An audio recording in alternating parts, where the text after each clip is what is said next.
Hello guys, good morning. Good morning. Ito na naman tayo, on board na naman tayo guys. Dahil kailangan almost 2 months lang yung vacation natin. Tsaga na naman tayo ng mga 8 months guys. So, dito ako nakasampa sa Immingham, Port of Immingham, United Kingdom. Samahan mo ako guys, mag-ikot tayo sa barko ko. Ituturo ko kayo mamaya. Ito nga pala yung barko ko guys, Redmer on the North. 7 budiga to siya,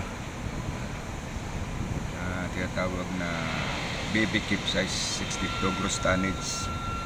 So ngayon nagdi-discharging kami dito sa United Kingdom. Kakarga sila ng pellets or iron ore. Ito yung gawing bakal.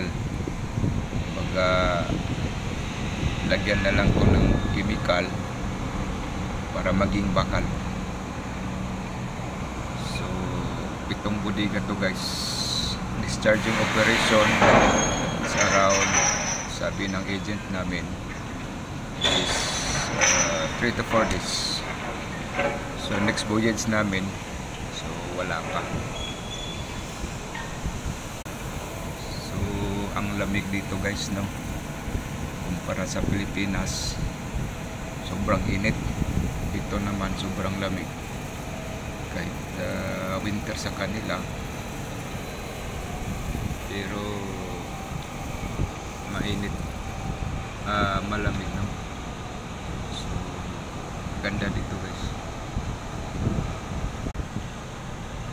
Kaway-kaway nga pala sa mga kabaro ko dyan, no. Tiyaga na naman tayo, tiis lang para sa pamilya guys. O pray okay lang ang dagat, no, safety. I-pray lang natin guys. So samahan nyo ako, siguro bukas mag-ikot kami for familiarization. Bye guys.